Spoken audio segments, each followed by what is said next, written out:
로마서 11장 25절에서 36절, 로마서 11장 25절에서 36절입니다.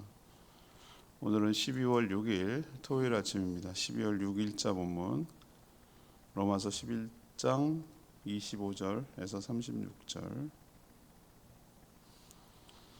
교독하겠습니다. 형제들아, 너희가 스스로 지혜 있다 하면서 이 신비를 너희가 모르기를 내가 원하지 아니하노니, 이 신비는 이방인의 충만한 수가 들어오기까지 이스라엘의 덜어는 우둔하게 되는 것이라. 그리하여 온 이스라엘이 구원을 받으리라. 기록된 바 구원자가 시온에서 오사 야곱에게서 경건하지 아니하는 것 돌이키시겠고, 내가 그들의 죄를 없이 할 때에 그들에게 이루어질 내 언약이 이것이라 함과 같으니라. 복음으로 하면 그들이 너희로 말미암아 원수된 자요, 택하심으로 하면 조상들로 말미암아 사랑을 입은 자라. 하나님의 은사와 부르심에는 후회하심이 없느니라. 너희가 전에는 하나님께 순종하지 아니하더니 이스라엘이 순종하지 아니하므로 이제 긍휼을 입었는지라. 이와 같이 이 사람들이 순종하지 아니하니 이는 너희에게 베푸시는 긍휼로 이제 그들도 긍휼을 얻게 하려 하심이라. 하나님 모든 사람을 순종하지 아니한 가운데 가두어 두심은 모든 사람에게 긍휼을 베풀려 하심이로다. 깊도다. 하나님의 지혜와 지식의 풍성하며 그의 판단은 헤아리지 못할 것이며 그의 길은 찾지 못할 것이로다. 누가 주의 마음을 알았느냐? 누가 그의 모사가 되었느냐? 누가 주께 먼저 드려서 갚으심을 받겠느냐? 이는 만물이 주에게서 나오고 주로 말미암고 주에게로 돌아가리라. 그에게 영광이 세세 있을지어다. 아멘.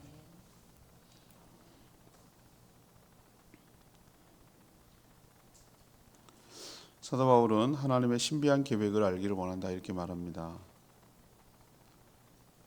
그 계획이란 하나님이 이방인들이 충분히 구원받기까지 일부 유대인들을 우둔이라 말하면 예수 그리스도를 믿지 않는 상태, 어리석은 상태, 그렇게 놔두시겠다는 거예요. 이게 하나님의 계획이죠. 그렇지만 계속 그렇게 두시는 것은 아니고 결국은 온 이스라엘을 구원하시는 것이 하나님의 마지막 계획입니다. 왜 그런가? 유명한 구절이죠. 29절. 하나님의 은사와 부르심에는 후회함이 없기 때문에 그렇습니다. 불순종한 이방인도 구원했듯이 또 역시 불순종한 유대인들도 긍휼을 베푸셔서 구원하기를 바라시는 것이 하나님의 계획, 인간의 입장에서는 신비한 일이라고 표현하는 것이죠. 그래서 결국 성령, 하나님을 찬양해요. 사도 바울이 갑자기 하다가 그 감탄이 나올 때 하나님을 찬양하는 성령을 하는데, 깊고 풍성한 하나님의 그 지혜에 탐복하면서 찬양과 영광을 돌리고 있는 것이 오늘 마무리가 되겠습니다. 오늘 질문은 하나님은 어떤 분이십니까? 하나님은 어떤 분이십니까? 이것이 오늘 질문이 되겠어요. 먼저 25절에서 29절까지 말씀, 매우 지혜로우신 분이다. 매우 지혜로우신 분이다. 사도 바울은 하나님의 특별한 신비를 알기를 원했습니다. 오늘 25절에 나오죠. 우리는 신비 그러면은 어떤 느낌이 듭니까? 잘 알 수 없고 뭔가 오묘하고 신령하고 뭐 이런 것들을 신비하다 뭐 이런 얘기를 하잖아요. 근데 그런 건 말하는 게 아니고, 우리는 번역할 때 이게 신비라고 썼지만 사람들 입장에서는 신비고 그렇게 비춰지는 것이고, 그렇지만 하나님의 비밀스럽고 특별한, 특히 구원과 관련해서 하나님의 비밀스럽고 특별한 계획을 사도 바울은 신비함이라고 표현한 거예요. 그렇게 느껴지니까 하나님은 모든 것을 다스리시죠. 주권자이십니다. 일어나는 모든 일들, 그리고 일어날 수밖에 없는 모든 것들을 주도하시고 이끄시고 주관하시는 분이 하나님이십니다. 하나님은 모든 택한 백성들을 구원하시려고 일단 어떤 계획이시냐면은 이방인들의 충분한 구원을 얻기까지, 이방인들이 예정된 택한 이방인들이 충분히 구원을 얻기까지 일부 이스라엘 백성들, 일부 이스라엘 사람들을 우둔하게 만들어서, 우둔하다는 것은 하나님의 구원 계획, 예수 그리스도를 통한 구원 계획을 제대로 깨닫지 못해서 오히려 그 복음을 방해하고 예수 그리스도를 대적하고 이런 상태로 놔두시겠다는 거예요. 놔두시겠다. 무엇 때문에? 이방인들, 구원받은, 택함을 받은 이방인들이 구원을 얻을 때까지 그렇게 일부러 활용하시겠다는 뜻이에요. 하지만 하나님은 계속 그렇게 놔두시지 않고 역시 택한 이방인을 구원했듯이 역시 택한 유대인들도 구원하실 것이다. 니네들이 이걸 알겠냐? 라는 의미로 신비라고 말하는 거예요. 이런 깊은 뜻이 있을 것이라고, 이런 의미예요. 그래서 신비예요. 그래서 궁극적으로는 육적인 이스라엘, 그러니까 혈통적으로 아브라함, 그다음에 뭐 다윗, 뭐 그런 유대인들, 주라고 부르는 유대인들을 구원하는 게 아니라 영적인 이스라엘 백성들, 하나님의 나라 백성들로 만들어서 그것을 그리스도 안에서 통합시켜 가지고 통일되게 하셔서 하나님의 나라를 민족과 종 뭐 이런 걸 다 초월해 가지고 예수 그리스도를 믿는 하나님의 나라, 하나님의 백성을 만들려는 것이 하나님의 궁극적인 목적이다. 이것을 알까라는 거예요. 그래서 신비하게 비춰지는 거 아닐까? 그래서 신비라고 표현하는 거죠. 이게 가능하다고 말하는 근거가 오늘 아까도 말했지만 29절에 하나님의 은사, 그리고 하나님의 부르시면 뭐가 없다? 후회함이 없다. 작정한 것을 철회하거나 괜히 했네 뭐 이런 게 아니라는 거죠. 그러니까 먼저 부르신 이스라엘 백성들 역시 버려지게 해서 후회할 일을 만들지 않는 하나님이다. 하나님의 구원 계획 속에 있는 자들은 반드시 어떤 방식으로든지 구원을 이루어내신다. 이것이 바로 사도 바울이 얘기하는 거예요. 이 말을 통해서 우리가 알 수 있는 건 뭡니까? 반드시 택한 모든 자들은 뭐예요? 하나님께서 때가 되면 뭐 하신다? 구원하신다. 이거는 틀림없다라는 것을 우리 믿게 되기를 바랍니다. 뭐 이게 참 무서운 말인데 뒤집어서 말하면 구원받기로 작정 안 된 자들은 뭘 해도 안 된다는 거예요. 근데 알 수가 없잖아요. 그게. 그래서 구원의 은총을 확인하시고 살아가기를 바라고요. 두 번째는 하나님은 어떤 분이신가에 대한 지금 초점을 맞춰서 사실 정확하게 말하면 하나님의 구원에 관련돼서 하나님을 좀 설명하고 있는데 30절에서 32절까지 말씀이에요. 긍휼을 베푸시는 분이다. 30에서 32절은 긍휼을 베푸시는 분이다. 소위 이방인들은 예수 그리스도 이전에는 어떤 존재였죠? 하나님께 불순종하면서 살았던 하나님과의 관계에서는 원수들이었죠. 하나님도 모르고 당연히 계명도 모르고 율법도 모르고 그런 걸 지켜야 되는지도 모르고 하나님이 참신인지도 모르고 그냥 그렇게 산 거예요. 우리도 그렇게 살아왔고 지금도 그렇게 사는 사람이 있고 그럼 당연히 하나님 안 믿으면 구원 얻지 못하고 지옥 가 이렇게 말하는 걸 왜 자꾸 강요를 하냐 이렇게 말하는 분이 있는데 제가 말씀드리잖아요. 냅두면 지옥 가요. 냅두면은 불에 타서 죽는다고요. 그래서 일로 올라타라고 빨리 나오라고. 그래서 구원이지. 왜 자꾸 나보고 나오라고 협박하냐고 이렇게 말하는 사람 보면 어리석기 짝이 없잖아요. 그거 수술 안 하면 죽어요. 지금 사기예요. 말기라고요. 빨리 수술이라도 해야 살 길이 열려요. 라고 말하는데 냅둬요. 내가 알아서 할게. 왜 자꾸 나한테 수술하라 마라 협박이야. 이렇게 말하는 거랑 똑같다 이 말이에요. 우린 그때 하는 말이 있어. 그런 말 하면 잘 안 되지만 그냥 냅둬. 그냥 살다 죽게. 그러니까 그런 말을 하고 싶지 않고 그렇게 되길 바라지 않기 때문에 안타까운 마음으로 하는 건데 그 당사자들을 보면은 이러라 저러라 하도 죄성이 충만해가지고 자기 마음대로 여태까지 평생을 살아왔기 때문에 자기가 뭘 이렇게 저렇게 왜 영접 모임 안 오세요? 자기가 주인 되어 살아왔는데 갑자기 뭔가 주인이 바뀌는 것 같기 두려운 거예요. 영적인 문제예요. 영적인 문제. 사단이 그 주권을 빼앗기고 싶지 않은 거예요. 그러니까 계속해서 공포감을 주장하게 만들고 부담스럽게 만들고 그게 얼마나 평생 동안 사단에 사로잡혀왔는지를 증거하는 거예요. 그게 영적 싸움. 그러니까 기도가 많이 필요해요. 그게 그 복음을 듣고 예수 영접 모임한다는 게 보통 영적 싸움이 아니에요. 그러니까 그 당연히 심판받아 마땅한 자들이죠. 냅두면 그렇게 되는 거죠. 그렇지만 하나님의 크신 긍휼을 입어 예수 그리스도를 믿어서 하나님의 자녀가 되는 은혜를 입었잖아요. 은혜잖아요. 믿어지는 은혜, 자녀가 되는 은혜. 하여튼 은혜죠. 전부 다 끝까지 전부 다 하나님의 은혜죠. 이들은 공로와 자격이 없어요. 뭐 내가 예수 영접 모임에 와줬잖아. 이게 공로라고 생각하시면 진짜 어리석기 짝이 없는 것이죠. 이건 전적이 믿어지는 것은 하나님의 자비하신 거 은혜 때문이에요. 그렇다면 이 논리를 유대인들에게도 적용하는 거예요. 비록 지금은 예수 그리스도를 저렇게 몰라보죠. 어떻게 십자가 하나님의 저주를 아니 그게 난 더 믿어지겠다. 나무에 달린 자마다 하나님의 저주를 받은 자라는 것 때문에 메시아를 못 믿겠다는 논리잖아요. 유대인들은 거꾸로 그게 오히려 니네 말이 맞아. 나무에 달린 자마다 하나님의 저주. 근데 그 저주를 왜 저주를 받았을까? 그 사람 뭐 잘못해 갖고 저주를 받았나? 아니지. 그분은 죄가 없는 분이거든. 근데 저주를 받았다는 얘기는 나를 위한 너네들 맨날 했던 희생 제사 드리는 거 알잖아. 양이 뭔 잘못이 있냐? 주인 잘못 만난 죄밖에 더 있냐? 소가 무슨 죄를 졌냐? 소가 도둑질했냐? 소가 간음을 했냐? 소가 뭘 했냐? 주인 잘못 만난 거지.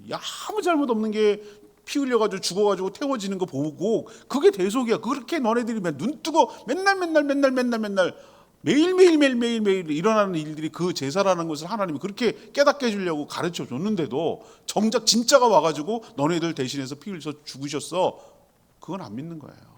저주를 받은 자는 메시아가 될 수 없다는 거예요. 그 까막 눈이 돼갖고 뭐라 그럴까 좁은 눈이 돼가지고 그 아까 말한 1번으로 다시 돌아갈까요? 하나님께서 우둔하게 만든 거예요. 깨닫지 못하는 거예요. 제가 오늘 두 번째 얘기하려는 건 그거예요. 맞아요. 그들이 우둔해서 예수 그리스도를 배척하고 믿지 않고 거역하고 그러면 앞에서 얘기했잖아요. 이방인들도 그렇게 살았단 말이에요. 그런데도 불구하고 하나님의 자비와 긍휼로 그들도 구원을 받아서 하나님의 백성과 자녀가 되었다면 똑같은 논리로 지금 까막눈이 돼가지고 제대로 몰라보고 메시아를 보내줘도 몰라보고 그래서 배척하고 정작 환대하고 그래야 될 자들이 배척하고 죽이고 했던 그 유대인들 지금은 저렇게 패역한 저 유대인들 역시 이방인들도 그렇게 살았지만 구원을 받았듯이 저 유대인들도 하나님께서 어떻게 하는 거예요? 긍휼을 베푸셔서 구원하실 수 있다는 걸 왜 생각 안 하냐 이거예요. 사도 바울이 그 얘기를 지금 하는 거예요. 그래서 하나님은 모든 사람들이 하나님께서 불순종하도록 그렇게 두신 것은 모든 사람에게 뭘 베풀기 위해서? 긍휼을 베풀기 위해서 그렇게 하신 것이다. 구원받은 이방인 성도들은 자신만 긍휼함을 입었다라고 착각하면 안 된다. 하나님의 긍휼은 구원받은 모든 사람에게 임하는 것이다. 그러니까 하나님이 긍휼히 여길 자를 긍휼히 여기는 자를 긍휼함을 입은 자도 하나님이 긍휼히 여기는 자를 긍휼함을 입은 자도 긍휼히 여기게 된다.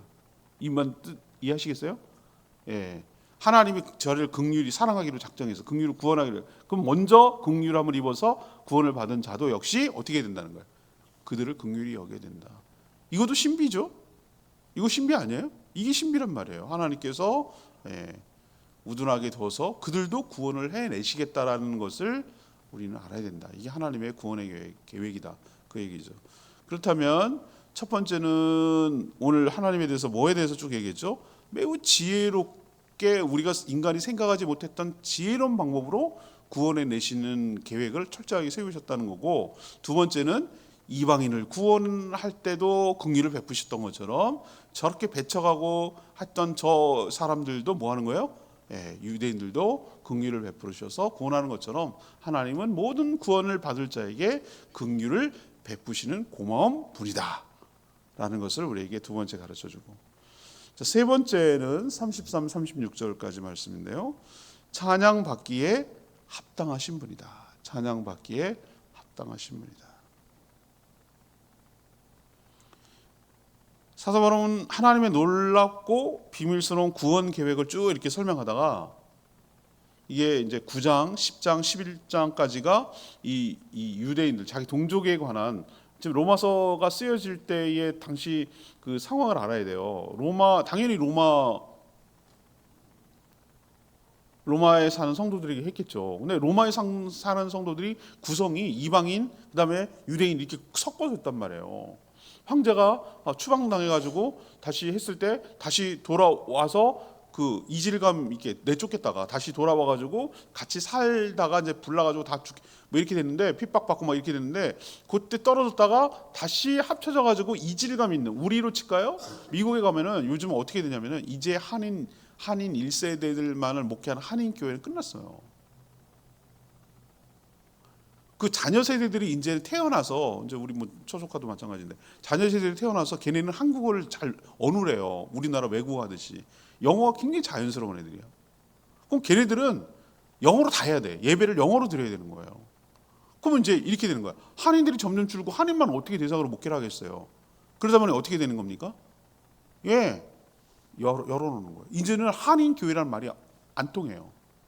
그냥 모든 사람들이 올 수 있는 교회가 되는 거예요. 자, 그러면 여기 안에는 누가 있습니까? 물론 백인들이 오겠어요. 자기들 이질감이 있으니까. 멕시칸들 뭐 이런 있죠. 중남미 사람들, 이런 사람들, 뭐 아시아계, 뭐 이런 사람들이 뭐 이질감을 덜 느끼니까, 좀 소외감도 느끼고 그러니까 이런 데 와가지고 섞여 있단 말이에요. 근데 희한해요. 다 DNA가 다르기 때문에 자기가 살아오던 패턴, 살아오던 문화, 뭐 이런 거, 사고방식, 가치관, 이런 것들이 막 너무 이질적인 게 섞여가지고, 물론 아메리칸이라는 그 공통의 뭐 룰은 있지만 그 섞여가지고 혼란서, 그런 상태라고 생각하시면 돼요. 그게 그래서 로마서를 써가지고 보낼 때 이건 타겟이 둘 다 느끼게 하려는 거예요. 하나는 로마에서는 이방인, 구원받은 이방인들도 이걸 보게 하는 거고, 동시에 같이 섞여서 신앙 공동체로 살아가고 있는 유대인들도 타겟을 해가지고 보라는 거예요. 그게 로마서예요. 그렇기 때문에 이 9, 10, 11장은 둘 다 양쪽 측면에서 다 보는 거예요. 자, 이방인들 입장에서는 너네들 유대인들 그렇게 막 무시하고 그러지 마. 쟤네들이 비록 저렇게 핍박하고 저래도 하나님의 구원 계획 가운데 있어 라고 설득하기 위해서, 배척하지 않게 하기 위해서 이 이방인 성도들에게 하는 것도 되고, 또 유대인 성도들은 어떤 의미예요? 아니야, 하나님 너네들 안 버렸어요. 여러분들도 하나님의 은혜로 이방인을 구원하듯이 여러분도 하나님이 구원할 계획을 다 갖고 계시다니까요. 그러니 쟤네들이 안 돼라고 포기하지 마시고 하나님이 택한 자가 돌아올 이 계획이 있다니까요. 이거를 얘기하는 것이 지금 90, 11장이에요. 이제 맥락 이해하시겠어요? 요까지가 이제 다음 월요일부터가 이제, 그러면 이렇게 하나님의 은혜로 구원을 받았으니 그럼 우리는 이방인이든 유대인들을 구원받은 성도라면 어떻게 살아야 될까요? 라고 하는 것이 12장부터 시작되는 거고, 실천편 12부터 쭉 실천편이고, 요 앞까지는 뭐예요? 어떻게 우리가 구원을 받았는지에 대한 그 구원에 관한 이야기를 쭉 지금 로마서 지금 내일 주일 설교까지 그거잖아요. 전부 다 구원에 관한 얘기, 복음에 관한 얘기. 그 다음 주 내일 말고 14일 주일에는 전혀 분위기가 달라지겠죠. 아무튼 오늘 거기까지인데, 오늘 마무리를 치면서 우리가 하나님의 은혜와 자비하심으로 구원을 받은 성도라면 이라고 딱 거기까지 설명이 끝나니까 33절부터 그 구원 계획, 비밀스러운 놀랍고 비밀스러운 구원 계획을 막 설명하다가 갑자기 사도 바울이, 우리도 왜 어떤 얘기하다가 막 자기가 감격에 겨워가지고 막 감정에 복박치고 막 그때 막 생각이 나서 눈물을 글썽글썽하며 막 이렇게 하는 경우가 있잖아요. 사람이 그 감정이 올라올 때가 있잖아요. 그때 막 옛날 생각하고, 저도 가끔 그러거든요. 그때 그 기억이 막 그 얘기 하다 보면 나도 모르게 막 그냥 감정이 막 동화돼서 그러잖아요. 그런 것처럼 사도 바울이 지금 쭉 설명하다가 하나님의 지혜에 탐복해가지고 감격스러워가지고 갑자기 하나님께 감사와 찬양과 영광을 지금 돌리고 있어요. 그래서 33절에 어떻게 시작합니까? 갑자기 앞에랑 전혀 다른 개념이에요. 깊도다 하나님의 지혜와 지식에 풍성하며. 이거는 구원에 가서 설명하는 게 아니잖아요. 감탄하는 거잖아요. 사람의 생각은 짧고 단편적이에요. 미래를 예상하긴 하지만 맞지 않고 틀리기 십상이에요. 미래는 누가 소관합니까? 하나님의 소관이에요. 하나님은 전체 그림 플랜을 가지고 퍼즐 맞추듯이 우리가 퍼즐 한 조각 가지고 전체를 그려낼 수 있겠어요? 모릅니다. 그냥 그때 거기 그 자리에 끼어 있어야 되는 거죠. 그 끼는 역할도 하나님이 하는 거죠. 근데 그 퍼즐이 맞추다 보면은 다 완성되면 어떻게 됩니까? 정말 작품이 하나 나오는 거죠. 맞죠? 하나님은 다 퍼즐처럼 모든 전체 플랜을 가지고 어디에 오리고 어디에 있어야 되고 어느 그림을 그려줘야 되고 이 퍼즐을 다 갖고 맞추고 계시는 중이라 이 말이에요. 뭘 위해서? 구원의 완성이라는 전체 그림을 향해서 추진하고 있다 이거죠.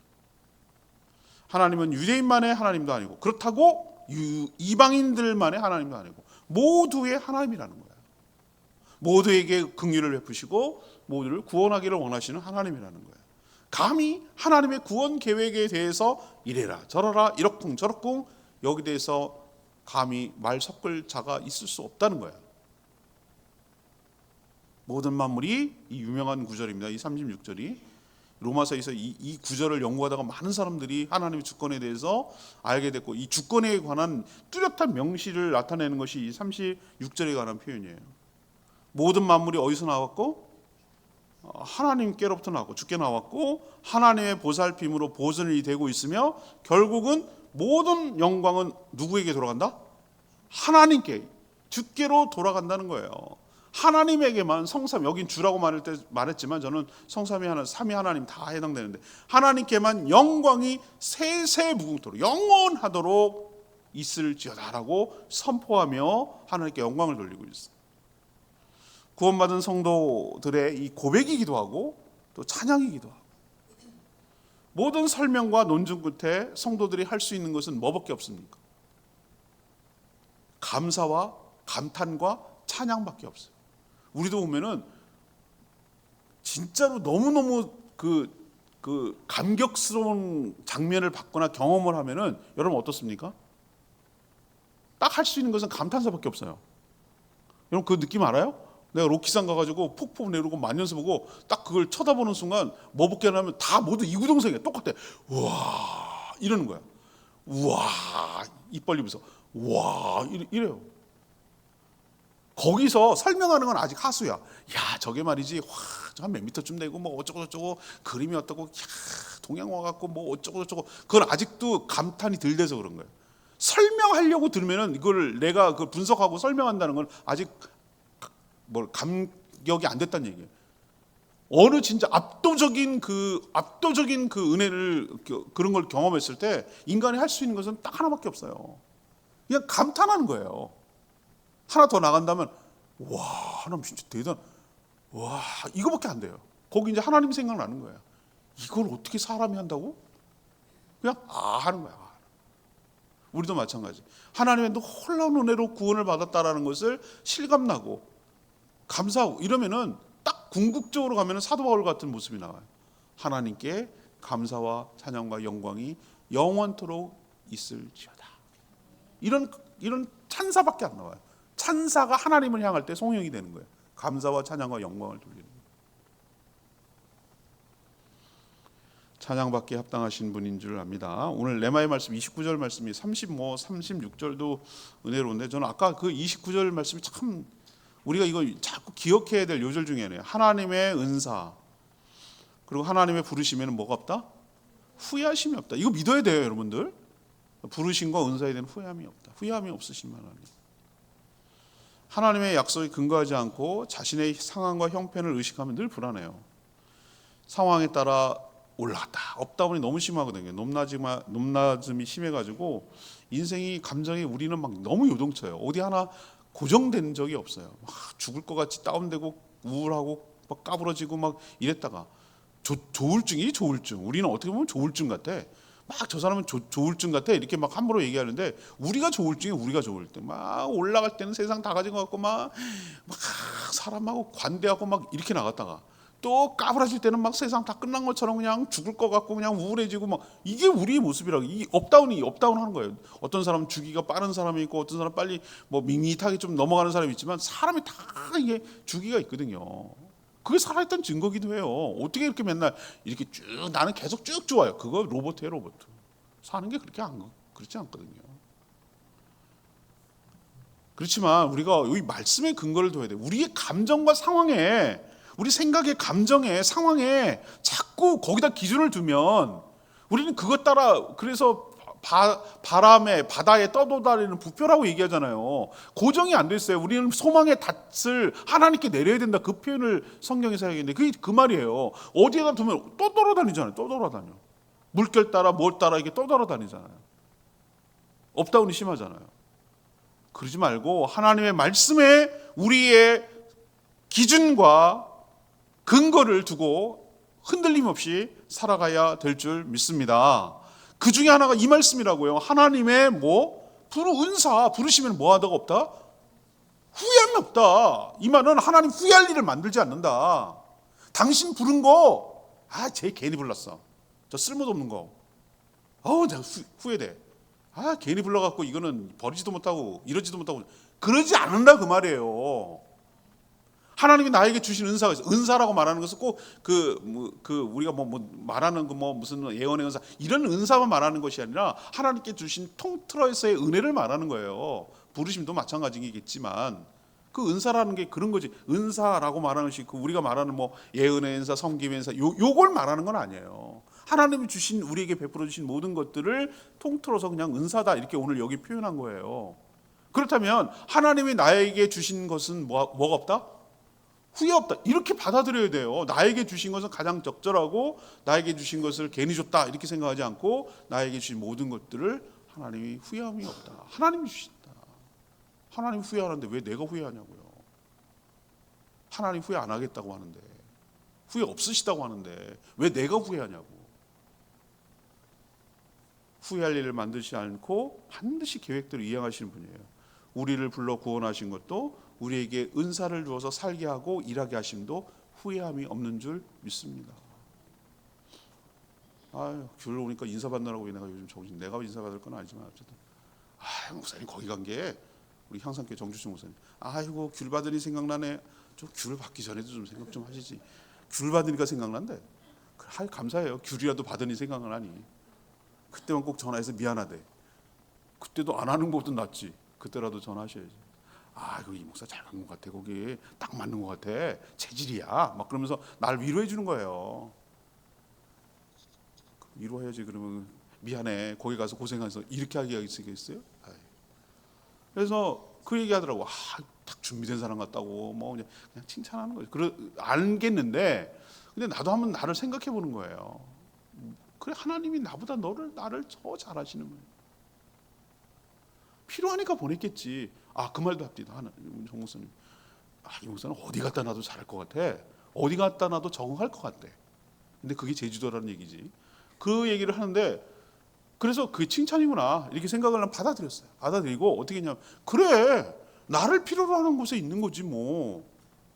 하나님이 부르심과 은사에 후회함이 없지. 그렇게 생각해야지. 괜히 이상하게 그냥 해가지고 날 이렇게 하면은 나도 불행해지고 하나님도 불행해지는 거야. 감사함으로 한 번밖에 살지 않지만 내가 주어진 것에서 최선을 다하고 기쁨으로, 감사함으로 누리고, 또 할 수 있는 건 최선을 다하고, 이렇게 살면 인생 잘 사는 거 아니에요? 뭘 어떻게 해야 잘 사는 건데 인생을. 난 그런 생각이 들거든요. 감사하고 또 그래, 죽을 만큼 힘들고 어려워.